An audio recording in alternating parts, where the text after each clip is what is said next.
मिसाल के तौर पर आपने लेट्स सपोज कि कोई एक बिजनेस ही है आपका या आपका घर ही है, वो इस जगह पे है कि जहाँ से बहुत से लोग गुजरते हैं, और लेट्स सपोज कि आपके घर के पास या आपके ऑफिस के पास कोई अगर लोग आके वहां पे धरना अगर कर रहे हैं तो आपको तो नुकसान होगा ना। तो अगर ये आपको पूरे ट्रेंड्स अगर पता हो अपने उस मुल्क के या उस शहर के उसके मामलात के, तो फिर आप ये भी सोच सकते हैं कि यार ऑफिस इस जगह पे ना रखूं बल्कि उस जगह रखूं कि जहां पे ये मसले ना हो। एक एग्जाम्पल है। फिर आपकी जो इकोनॉमी उस पूरे मुल्क में कैसी जा रही है, क्या मामला आते हैं, ये ट्रेंड्स आपको मालूम होते हैं, तो फिर आप अच्छे मैनेजर्स या अच्छे लीडर आप बनते हैं और फिर आपके डिसीजन भी सही होते हैं। अब चेंजिंग एनवायरनमेंट में क्या क्या चीजें देखने की होती हैं, एनवायरमेंटल चेंजेस क्या क्या आ रही हैं, इसके लिए स्टेबल एनवायरनमेंट भी हो सकता है कि जिसमें रेट ऑफ चेंज स्लो, बहुत कम ही कोई तब्दीली होती है, लेकिन एक डायनामिक एनवायरनमेंट भी होता है कि जिसमें बहुत तेजी से चेंजेस आती है। तो ये मैं अर्ज करूंगा कि आप किसी भी मुल्क में आप हो, आप कोई एक जजीरे के अंदर भी आप वहां पे भी अपना रहें और वहीं पे आप जो भी जिंदगी गुजारना चाह रहे हैं, तो अब प्रॉब्लम ये है कि ये पूरी दुनिया में ग्लोबलाइजेशन आ गई है, अब चेंजेस आ रहे हैं। वरना आप सोचिए कि अब से कोई 50-100 साल पहले के जो बुजुर्ग होते थे हमारे, तो वो जिस गांव में पैदा हुए थे वहीं पे पूरी जिंदगी गुजारते थे, वहीं पे फौत हो जाते थे। लेकिन अब आप देखें कि कितनी चेंजेस आई हैं। आप खुद ही इमेजिन कर सकते हैं कि लेट्स सपोज अभी आप देख लीजिए 20 साल पहले टेलीफोन बहुत अहम चीज थी, लेकिन उसके बाद जैसे ही मोबाइल आए और उसके साथ फिर वो तेजी से लोगों के हर एक के हाथ में आ गए, तो फिर अब देखिए कि आपकी लैंडलाइन टेलीफोन की कोई खास अहमियत नहीं रही। तो इस तरह के देखिए कि ये हम लोग डायनामिक एनवायरनमेंट में मौजूद हैं। फिर ये भी देखिए एनवायरमेंटल कॉम्प्लेक्सिटी, कि अगर काम में कॉम्प्लिकेशन ज्यादा हो या वो सिंपल है, आपका काम सिंपल है तो चलो काम आसान होगा, लेकिन कॉम्प्लेक्स हो तो फिर मामलात मुश्किल हैं। कि जैसे आप अगर आईटी में आप काम कर रहे हैं या आप उसके हेड हैं या कुछ भी हैं, तो तब कॉम्प्लेक्स एनवायरनमेंट होता रहता है, चेंज होती रहती है। तो इसके लिए आपको यानी इसका असल में सोल्यूशन क्या है, कि इशू तो है ना, सोल्यूशन ये है कि आपको अपग्रेड अपने आप को करना है, तभी आप अच्छे मैनेजर रह सकेंगे। अदरवाइज तो होगा कि हो सकता है कि आप 40 की एज में आके आप रिटायर हो जाए, फिर तो ये भी हो सकता है।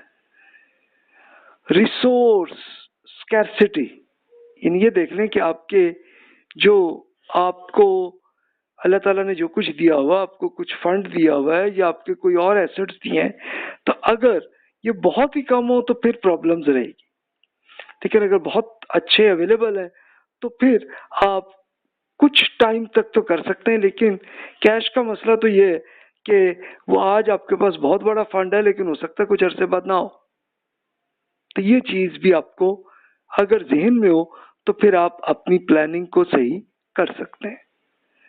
अनसर्टेनिटी, अनसर्टेनिटी क्या है कि अचानक कुछ ना कुछ और हो जाएगा, कोई तब्दीली हो जाएगी, कुछ होगा।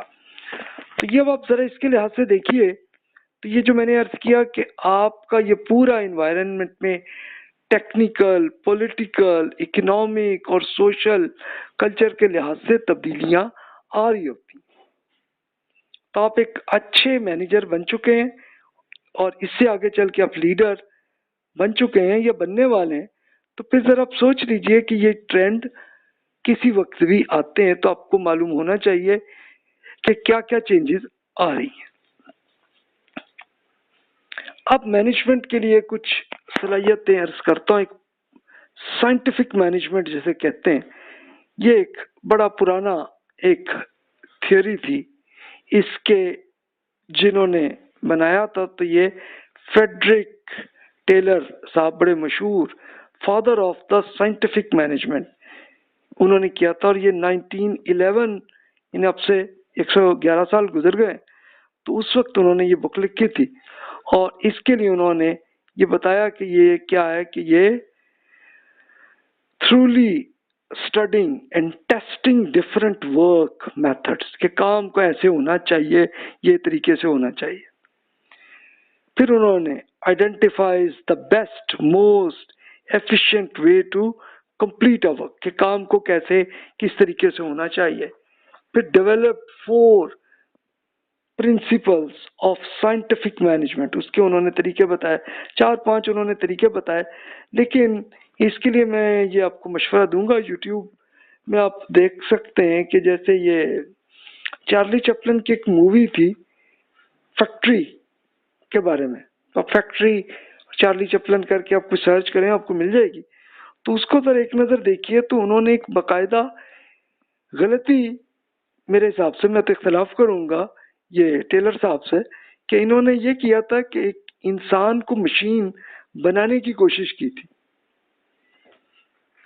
लेकिन फिर प्रैक्टिकली उसका जो रिजल्ट है वो बहुत बुरा हुआ उसका।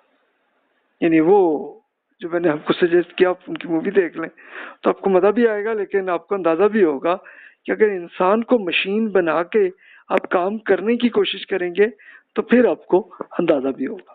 तो ये एक नेगेटिव मिसाल भी अर्ज कर दी जो अब से 100 साल पहले की गई थी। तो असल ये चीज नहीं है, बल्कि मैनेजर के अंदर ये एथिकल इंटेंसिटी होनी चाहिए फॉर अ डिसीजन मेकिंग, कि जब भी वो किसी मामले पे फैसला कर रहे हो तो क्या क्या चीजों का उन्होंने पहलू देखने चाहिए। एथिकल इंटेंसिटी, एक ऐसी शिद्दत भी हो कि वो एथिक्स को अहम भी समझ रहे हो। अगर वो एथिकल मामलात की अहमियत नहीं समझ रहे, वही मिसाल जो मैं अर्ज करता हूँ हर लेक्चर के एंड में, कि जन्नत में जाना है या जहन्नम में जाना है, जो भी ऑप्शन है आपके पास है। तो अगर मैनेजर साहब जहन्नम में जाना चाह रहे हैं तो फिर तो सोचिए कि वो उनके साथ रहना भी बड़ा मुश्किल होगा, और अगर वो जन्नत में जाना चाह रहे हैं तो उनके साथ आपकी जिंदगी आसान हो। तो ये आप सोच लीजिए। डिग्री ऑफ कंसर्न पीपल, क्या किस किस चीज पे आपको एहसास होना चाहिए।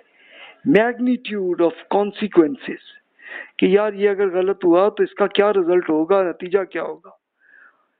टोटल हार्म और बेनिफिट, ये भी देखें कि जनाब ये अगर मैं करूंगा तो इसका ये नुकसान होगा, और ये करूं तो ये अच्छा होगा। इस चीज पे सोचने का अपने सेंस होनी चाहिए, अगर नहीं है तो कर ले प्लीज।